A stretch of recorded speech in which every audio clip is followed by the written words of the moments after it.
Hello dear students, आज हम लोग क्लास 12 बायोलॉजी के पहले चैप्टर का सेकंड टॉपिक पढ़ने वाले हैं, एसेक्सुअल रिप्रोडक्शन। और इसके पहले के लेक्चर में हम लोग पढ़ चुके हैं कि रिप्रोडक्शन क्या होता है, लाइफ स्पान क्या होता है, टाइप ऑफ रिप्रोडक्शन कितने टाइप के होते हैं। अब रिप्रोडक्शन के दो टाइप होते हैं, एक होता है एसेक्सुअल रिप्रोडक्शन और दूसरा होता है सेक्सुअल रिप्रोडक्शन।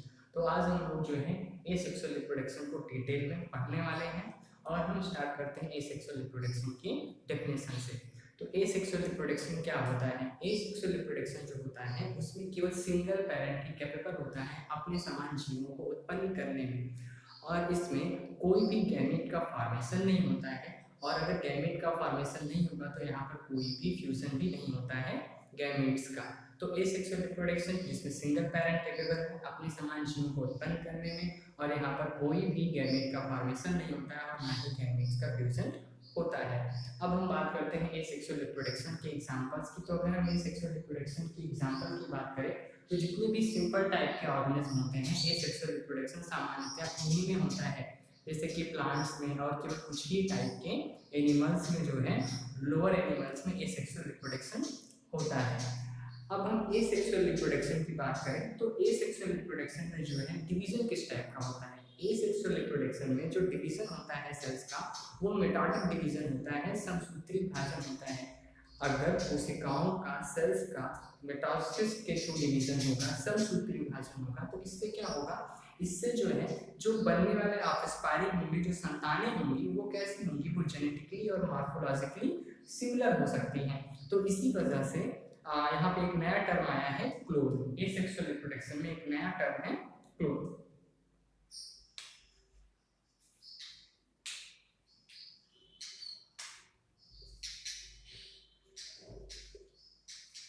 टर्म क्लोन हम सामान्यतः उनके लिए यूज करते हैं जो जेनेटिकली और मॉर्फोलॉजिकली सिमिलर ऑर्गेनिज्म होते हैं।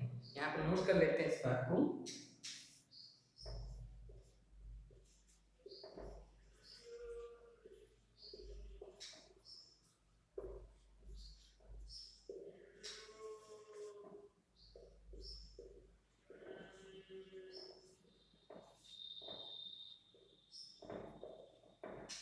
और अगर हम क्लोन के एग्जांपल की बात करें तो क्लोन का जो एग्जांपल है वो होते हैं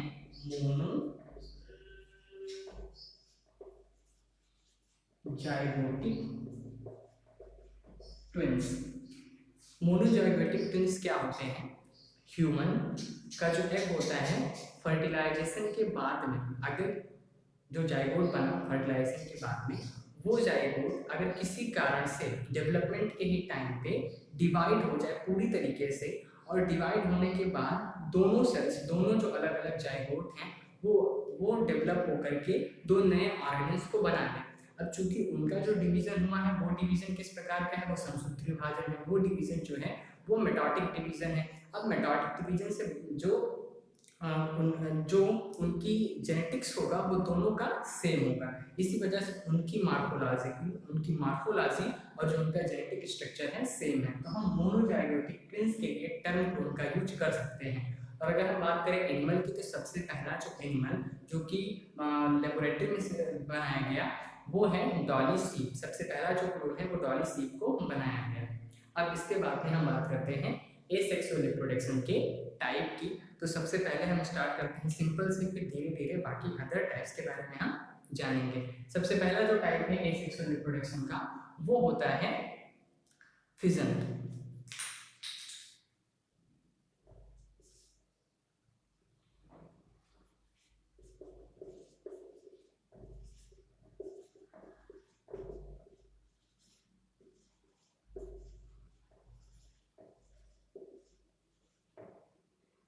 जो फर्स्ट टाइप है वो है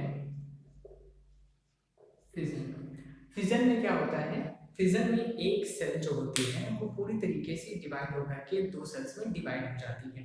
अब इस तरीके का डिवीजन उसको हम क्या बोलते हैं, उसको हम कहते हैं फिजन। फिजन में क्या होगा, एक सेल पूरी तरीके से दो में डिवाइड हो जाएगी। अब अगर हम फिजन की बात करें तो फिजन कई टाइप का होता है, जैसे कि लैंगिट्यूडनल फिजन और बाइनरी फिजन। बाइनरी फिजन सामान्यतः किसमें होता है, अमीबा और पैरामीशियम इन सभी में होता है। लॉन्गिट्यूडनल फिजन का मतलब क्या है कि अगर कोई दो सेल्स हैं, कोई एक सेल लंबी सेल है और वो लंबाई भी पूरी तरीके से विभाजित होती है, तो उसको हम क्या बोलते हैं, उसको हम बोलते हैं लॉन्गिट्यूडिनल फिजन। तो हम यहाँ पे सिंपल सा फिजन के एग्जाम्पल को लिख लेते हैं। फिजन का जो एग्जाम्पल है वो है फिजन के जो मोस्टली एग्जाम्पल मिलते हैं वो मिलते हैं मोनेरा और प्रोटिस्टा में। मोनेरा और प्रोटिस्टा में, मोनेरा यानी कि बैक्टीरिया और प्रोटिस्टा यानी कि उसमें आने वाले जैसे कि अमीबा, पैरामीशियम, ये सभी प्रोटिस्टा के अंतर्गत आते हैं। चूंकि ये दोनों ही सिंगल सेल ऑर्गेनिज्म हैं, तो जो फिजन होता है वो सिंगल सेल ऑर्गेनिज्म में मोस्ट कॉमन है। तो मोनेरा में बैक्टीरिया हो गया और प्रोटिस्टा की बात करें तो प्रोटिस्टा में आते हैं अमीबा, पैरामीशियम। अब हम इसके बाद बात करते हैं फिजन के बाद में second type of asexual reproduction. तो फिजन के बाद है स्पोरुलेशन। स्पोरुलेशन क्या है? स्पोरुलेशन में क्या होता है कि एक सेल जैसे कि अमीबा, अमीबा को जो न्यूक्लियस होता है वो न्यूक्लियस जो है अनफेवरेबल कंडीशन में क्या होता है, वो कई उसका न्यूक्लियस डिवाइड हो जाता है और कई सारे खंडों में टूट जाता है और उसके बाद में उसके ऊपर एक लेयर बन जाती है, एक सिस्ट का फॉर्मेशन हो जाता है। अब ये सिस्ट जो है 3 लेयर की होती है जो कि उसको अनफेवरेबल कंडीशन से बचाती है और जब फेवरेबल कंडीशन आता है तो उस टाइम पे वो पानी को सोख करके जो उसके ऊपर की सिस्ट है वो फट जाती है और उसके न्यूक्लियस के चारों तरफ जो थोड़ा बहुत साइटोप्लाज्म होता है वो सब न्यूक्लियस के ऊपर साइटोप्लाज्म की एक लेयर बन जाती है और जितने भी न्यूक्लियस होते हैं वो सारे के सारे न्यूक्लियस स्वतंत्र होकर के, फ्री होकर के वापस से एक नए अमीबा को बना लेते हैं। तो इस तरीके से कई सारे अमीबा बन जाते हैं। इस प्रोसेस को हम क्या बोलते हैं? इस प्रोसेस को हम बोलते हैं स्पोरुलेशन। एग्जांपल की बात करें तो स्पोरुलेशन का एग्जांपल है अमीबा। स्पोरुलेशन का एग्जांपल क्या है? अमीबा। और इसके अलावा जो प्लाज्मोडियम होता है, प्लाज्मोडियम की कई सारी वेराइटीज भी स्पोरुलेशन करती हैं, जिनकी वजह से कौन सा रोग होता है? मलेरिया रोग होता है। अब इसके बाद में हम बात करते हैं थर्ड टाइप की। तो फिजन हो गया, स्पोरुलेशन हो गया, एंड जो थर्ड टाइप है वो है बडिंग। बडिंग, अगर हम बडिंग की बात करें तो बडिंग क्या होता है? बडिंग में एक ऑर्गेनिज्म के ऊपर एक छोटा सा उभार निकलता है और वो उभार धीरे धीरे अलग होकर के एक नया जो है ऑर्गेनिज्म बना लेता है। तो इस टाइप के डिवीजन को, इस टाइप के रिप्रोडक्शन को हम क्या बोलते हैं? बडिंग बोलते हैं। बडिंग का सिंपल सा एग्जांपल आपको देखने को मिलता है हाइड्रा में। बडिंग का एग्जांपल देखने को मिलता है हाइड्रा में।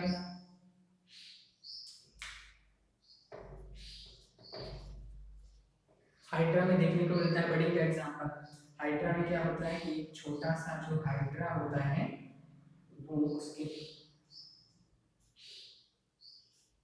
यहाँ पे एक छोटा सा उभार निकलता है और ये उभार धीरे धीरे ग्रो होता जाता है और फिर पूरी तरीके से अलग होकर के एक नया हाइड्रा बना लेता है। तो इस टाइप के रिप्रोडक्शन को क्या बोलते हैं? बडिंग। हाइड्रा में भी बडिंग होती है, यीस्ट में भी बडिंग होती है। यीस्ट की जो एक सेल होती है वहां पे एक छोटा सा उभार निकलना शुरू होता है और ये उभार धीरे धीरे से पूरी तरीके से अलग हो जाता है और फिर जो है एक नया यीस्ट बन जाता है।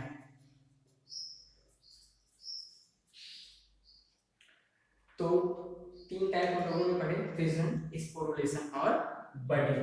बडिंग जो होती है वो 2 टाइप की होती है, एक होती है एक्सोजीनस बडिंग और एक होती है एंडोजीनस बडिंग।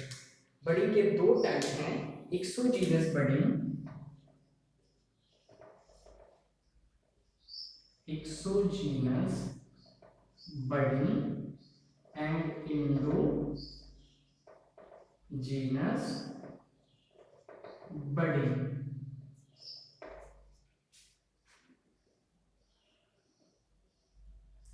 एक्सोजीनस बडिंग में क्या होता है, जो उभार होता है वो बाहर की तरफ बनता है, इस वजह से इसको एक्सोजीनस बडिंग बोलते हैं। जैसे कि हाइड्रा और यीस्ट, इन दोनों में किस टाइप की बडिंग होती है? इन दोनों में एक्सोजीनस बडिंग होती है।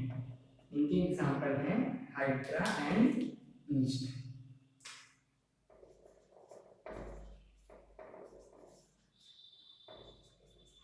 और अगर हम बात करें इंडोजीनस बडिंग की, तो इंडोजीनस बडिंग का एग्जांपल मिलता है स्पॉन्ज में।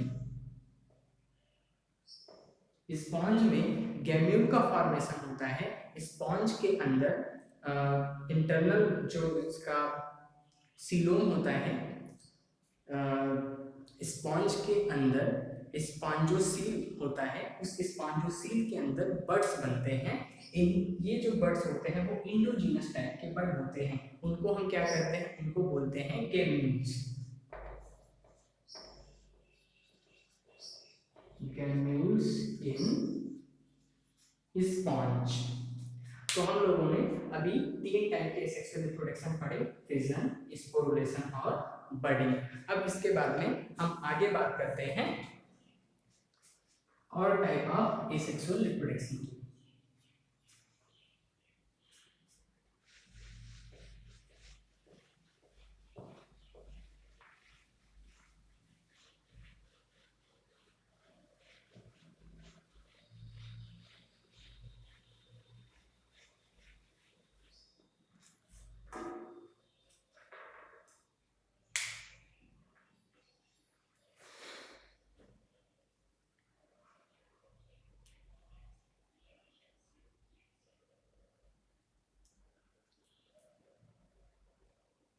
हम बात करते हैं fourth type of asexual reproduction की। Fourth type of asexual reproduction है फ्रेगमेंटेशन।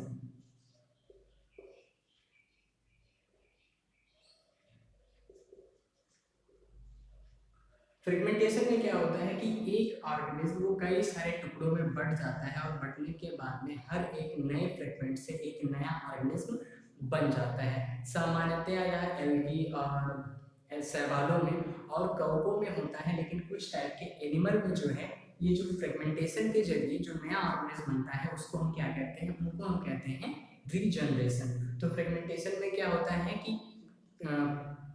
ऑर्गेनिज्म के फ्रेगमेंट होने पे उन फ्रेगमेंट से एक नए ऑर्गेनिज्म का बनना। तो यहाँ पे फ्रेगमेंटेशन के साथ हम रीजनरेशन भी लिख लेते हैं।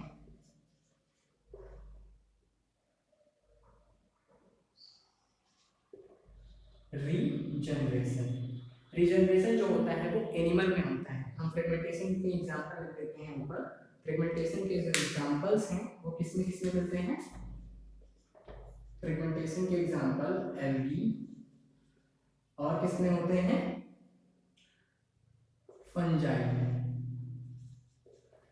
रीजनरेशन जो होता है, रीजनरेशन में एक एनिमल अगर हम उसको कई खंडों में डिवाइड कर दें तो डिवाइड करने के बाद हर एक खंड से एक नए जीव का बनना, ये क्या कहलाता है? ये कहलाता है रीजनरेशन। और पूरी तरीके से रीजनरेशन की जो कैपेसिटी होती है, यानी कि एक पार्ट से पूरे के पूरे एनिमल का बनना, ये कहलाता है मार्फोलेक्सिस। रीजनरेशन का जो टाइप है वो पहला है मार्फोलेक्सिस। मार्फोलेक्सिस का एग्जांपल देखने को मिलता है हाइड्रा में, और किसमें देखने को मिलता है? प्लेनेरिया में। हाइड्रा और प्लेनेरिया ये दोनों ऐसे एनिमल है कि हाइड्रा और प्लेनेरिया के अगर कई सारे हम खंड कर दें तो उन खंडों से एक नया जो है ऑर्गेनिज्म, एक नया हाइड्रा या फिर प्लेनेरिया बन जाएगा। तो एक खंड से पूरे के पूरे एनिमल के बनने को हम क्या बोलते हैं? मार्फोलेक्सिस टाइप का रीजनरेशन कहते हैं। अब इसके बाद में हम बात करते हैं एपीमॉर्फोसिस की। एपीमॉर्फोसिस, एपीमॉर्फोसिस क्या है कि एक, अगर जैसे कि हम बात करें सैलामेंडर की, तो सैलामेंडर में अगर उसके लिम्स कट जाएं, उसकी भुजाएं अगर कट जाती हैं तो फिर उसके नए लिम्ब वापस से रिजनरेट हो सकते हैं। इस टाइप के रिजनरेशन को हम क्या बोलते हैं? एपीमॉर्फोसिस बोलते हैं, क्योंकि इसमें केवल एक ही ऑर्गन बन सकता है। तो एपीमॉर्फोसिस का एग्जांपल है limb regeneration, limb regeneration in salamander। Limb generation in salamander एक इसका एग्जांपल है, एपीमॉर्फोसिस का एग्जांपल है। अब इसके बाद में हम बात करते हैं फ्रेगमेंटेशन के बाद में fifth type of asexual reproduction की। फिफ्थ टाइप ऑफ एसेक्सुअल जो रिप्रोडक्शन है उसमें आता है spore formation. Spore formation, spore formation क्या होता है? स्पोर फॉर्मेशन में एसेक्सुअली रिप्रोडक्शन के थ्रू कई सारे स्पोर्स बन जाते हैं और ये स्पोर्स वापस से जब अनुकूल परिस्थितियां आती हैं तो अनुकूल परिस्थितियों में वापस से अंकुरित होकर के नए ऑर्गेनिज्म बनाते हैं। तो उनको हम क्या बोलते हैं? स्पोर। इस टाइप के एसेक्सुअल रिप्रोडक्शन को हम क्या बोलेंगे? Spore formation type of asexual reproduction. अगर हम एग्जांपल की बात करें तो स्पोर फॉर्मेशन में जो स्पोर्स होते हैं वो कई टाइप्स के होते हैं, जैसे कि जू स्पोर्स। स्पोर के टाइप की बात करें, टाइप ऑफ स्पोर, उसमें जू स्पोर्स, कोनिडिया, जू स्पोर और कोनिडिया। जू स्पोर क्या होते हैं? जू का मतलब एनिमल और स्पोर का मतलब स्पोर। ऐसे स्पोर जो मोटाइल होते हैं वो क्या कहलाते हैं? वो कहलाते हैं जू स्पोर। ये कैसे होते हैं? मोटाइल स्पोर्स होते हैं जो कि किसमें बनते हैं? जो कि बनते हैं यूलोथ्रिक्स में बनते हैं। अब हम बात करें कोनिडिया की, तो कोनिडिया में क्या होते हैं? इनका स्ट्रक्चर मैं बना दे रहा हूँ जू स्पोर्स का कि कुछ इस तरीके से इसमें फ्लैगेला निकले होते हैं जिसके वजह से ये जो है मोटाइल होता है, जिसकी वजह से ये मूवमेंट कर सकता है। अब हम कोनिडिया की बात करें तो कोनिडिया जो होते हैं पेंसिलिनियम में बनते हैं। किसमें बनते हैं? पेंसिलियम में बनते हैं। पेंसिलियम क्या होता है? ये फंगी है, इसमें कुछ फिंगर लाइक प्रोजेक्शंस निकले होते हैं। इन्हीं प्रोजेक्शंस में से ऊपर के कुछ जो पार्ट होते हैं ये कोनिडियोफोर बनाते हैं, जिसमें कोनिडिया नाम के स्पोर्स बनते हैं और ये फिर जो इसके ऊपर की बाल होती है वो रैप्चर हो जाती है और इसमें से कोनिडिया निकलते हैं और फिर वो अंकुरित होकर के नए पेंसिलिनियम को बनाते हैं। तो spore formation fifth type of asexual reproduction था। अब इसके बाद में हम बात करते हैं six type of asexual reproduction, जिसको कि वेजिटेटिव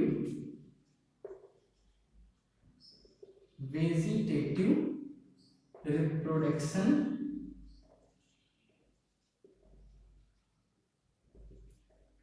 कहते हैं। तो six type vegetative reproduction. Vegetative reproduction क्या है? वेजिटेटिव रिप्रोडक्शन में ये सामान्यतः प्लांट्स के लिए ही यूज किया जाता है क्योंकि पौधों में ही वेजिटेटिव रिप्रोडक्शन होता है। प्लांट के किसी पार्ट से नए प्लांट का बनना कहलाता है वेजिटेटिव रिप्रोडक्शन। प्लांट में कई टाइप के वेजिटेटिव प्रोपाग्यूल्स होते हैं, उन्हीं वेजिटेटिव प्रोपाग्यूल्स के जरिए ही नया प्लांट बनता है। तो वेजिटेटिव रिप्रोडक्शन हो गया। अब वेजिटेटिव रिप्रोडक्शन भी कितने टाइप के होते हैं? ये दो टाइप के होते हैं। एक होता है आर्टिफिशियल वेजिटेटिव रिप्रोडक्शन और एक होता है नेचुरल वेजिटेटिव रिप्रोडक्शन। तो हम इनके टाइप की बात करते हैं। पहला जो टाइप है वो है नेचुरल वेजिटेटिव रिप्रोडक्शन और दूसरा जो है सेकेंड टाइप जो है वो है artificial vegetative reproduction. Natural vegetative reproduction क्या है? यानी कि नेचर ने कुछ प्लांट्स को ऐसे प्रोपाग्यूल्स दिए हैं, उन प्रोपाग्यूल्स के जरिए वो अपने आप को उन प्रोपाग्यूल्स के जरिए वो क्या कर सकते हैं? वो रिप्रोडक्शन कर सकते हैं। तो इस टाइप के जितने भी प्लांट्स होते हैं उनमें नेचुरल वेजिटेटिव रिप्रोडक्शन होगा और हम लोगों के पास कुछ मेथड है, आर्टिफिशियल मेथड है, जिनके जरिए हम एक प्लांट के पार्ट से नए प्लांट्स को बना सकते हैं। तो अगर हम आर्टिफिशियली बनाते हैं तो आर्टिफिशियल वेजिटेटिव रिप्रोडक्शन, और अगर हमें वो प्रोपाग्यूल्स हैं नेचुरल जो कि नेचुरली प्लांट को बना सकते हैं तो नेचुरल वेजिटेटिव रिप्रोडक्शन। तो सबसे पहले हम नेचुरल वेजिटेटिव रिप्रोडक्शन की बात करते हैं और उन वेजिटेटिव प्रोपाग्यूल्स की बात करते हैं। वेजिटेटिव प्रोपाग्यूल्स में कई सारे प्रोपाग्यूल्स आते हैं जैसे कि runner, runner,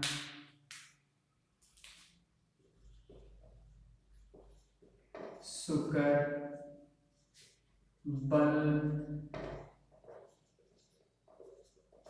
bulbil, offset, rhizome, etcetera. अगर हम नेचुरल वेजिटेटिव रिप्रोडक्शन की बात कर रहे हैं तो ये जो है वेजिटेटिव प्रोपाग्यूल्स हैं।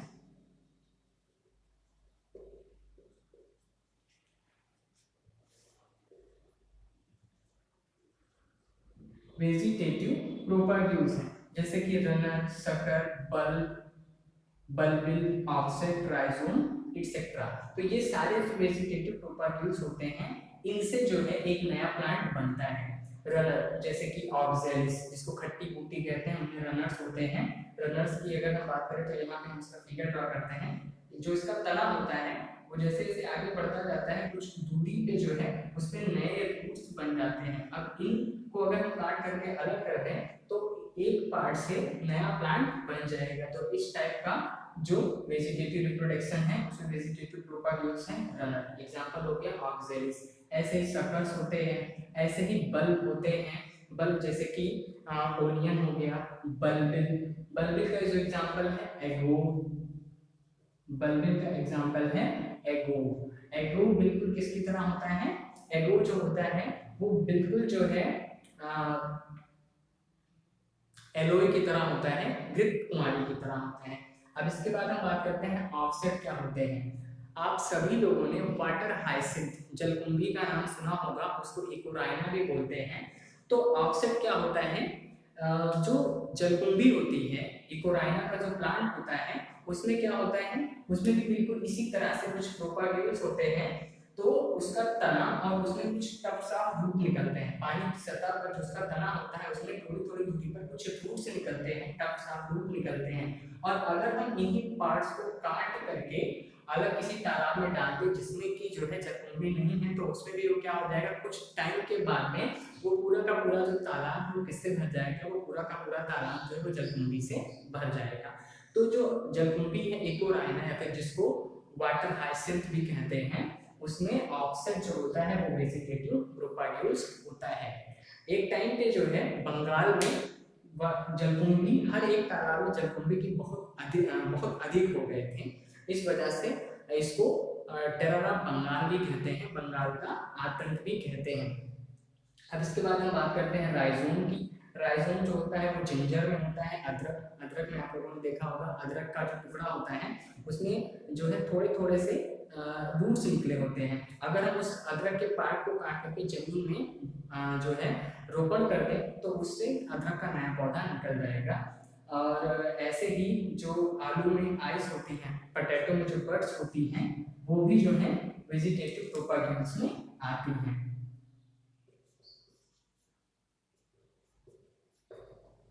इनको हम पोटैटो के बड भी बोलते हैं, कॉमन भाषा में इनको क्या बोलते हैं, ice in potato.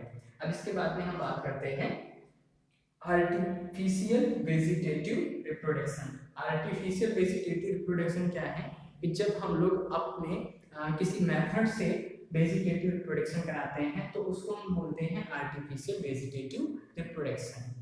Artificial vegetative reproduction जो होता है वो कई टाइप का होता है। तो उसमें हम कॉमन टाइप की बात करते हैं। सबसे पहले फर्स्ट जो टाइप होगा वो होगा कटिंग।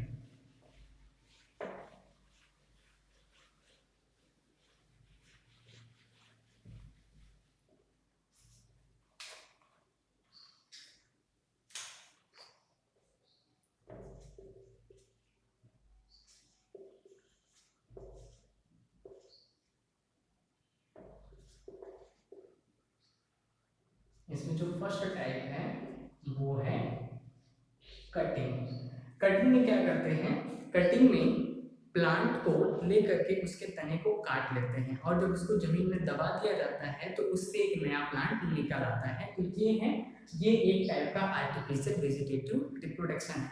आप सभी लोगों ने देखा होगा गन्ने की खेती कैसे होती है। तो गन्ने की खेती के लिए गन्ने का जो तना होता है उसको लेकर के उसके कई सारे छोटे छोटे टुकड़े कर दिए जाते हैं और हर एक टुकड़े को जमीन के अंदर दबा दिया जाता है। अब उस टुकड़े से एक नया गन्ने का पौधा तैयार हो जाता है, उसके नोड से एक नया प्लांट निकलता है।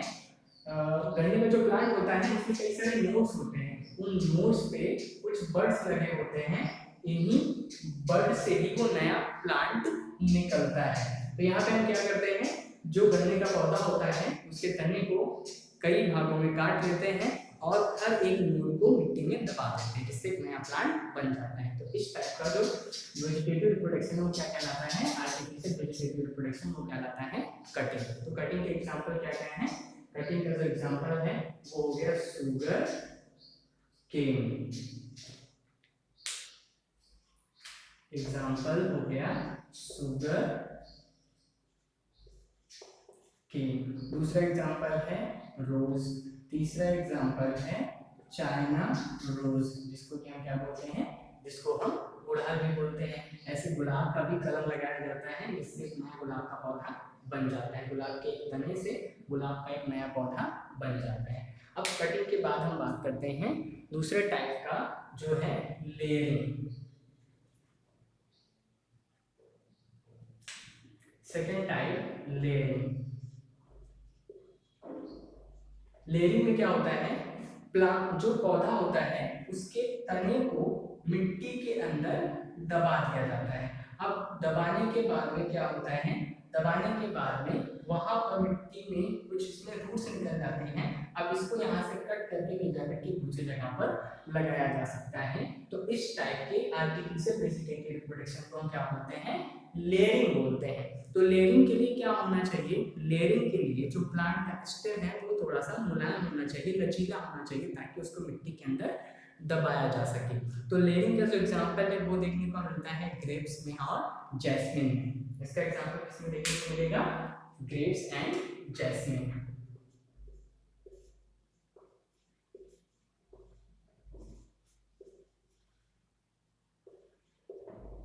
Grapes and jasmine. अब इसके बाद में हम बात करते हैं थर्ड टाइप की,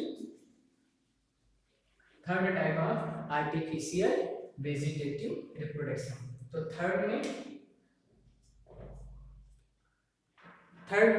क्या आता है, ग्राफ्टिंग।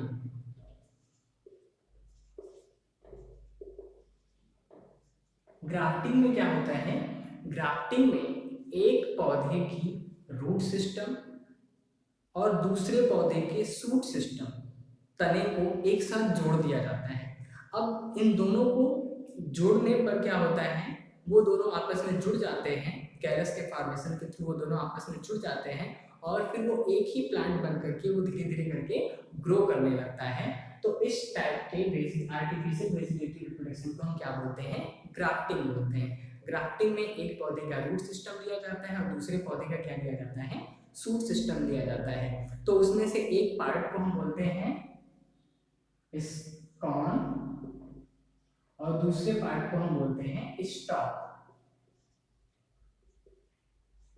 स्कॉन कौन सा पार्ट होता है, स्कॉन जो होता है वो होता है शूट और जो स्टॉक होता है वो क्या होता है, रूट। स्कॉन क्या होता है, शूट, और जो स्टॉक होता है वो क्या होता है, वो होता है रूट सिस्टम।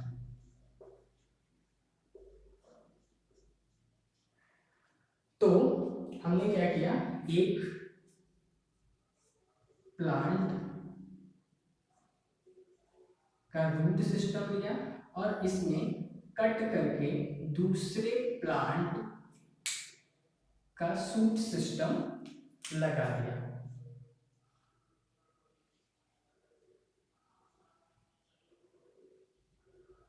जिसमें दूसरे प्लांट का शूट सिस्टम लगा दिया, तो इसको हम बोलते हैं साइकॉन और इसको हम बोलते हैं स्टॉक। अब ये दोनों आपस में यहाँ पर कैलस का फॉर्मेशन होगा और ये दोनों आपस में जुड़ जाएंगे और जुड़ने के बाद में एक नया प्लांट बन जाएगा। तो इस टाइप के आर्टिफिशियल वेजिटेटिव रिप्रोडक्शन को हम क्या बोलते हैं, ग्राफ्टिंग बोलते हैं। और ग्राफ्टिंग का एग्जांपल किसमें किसमें देखने को मिलता है, जितने भी डाइकॉट प्लांट होते हैं, यहाँ पे एक बात नोट करने वाली है, जितने डाइकॉट प्लांट्स होते हैं केवल उन्हीं में ही ग्राफ्टिंग कराई जा सकती है, क्योंकि कैलस का फॉर्मेशन केवल और केवल जो होता है वो डाइकॉट प्लांट में ही हो सकता है। एग्जाम्पल की बात करें तो लीची में जो है वो ग्राफ्टिंग होती है, लीची हो गया, मैंगो हो गया, इन सभी में जो है ग्राफ्टिंग होती है। तो मेरा एक क्वेश्चन है जिसका आंसर हम अपने अगले लेक्चर में देंगे। वो क्वेश्चन ये है कि क्या मोनोकार्प प्लांट्स में ग्राफ्टिंग कराई जा सकती है अथवा नहीं। और आज के लिए इतना ही, इसके बाद का जो टॉपिक होगा वो अगले लेक्चर में। तब तक के लिए थैंक्स।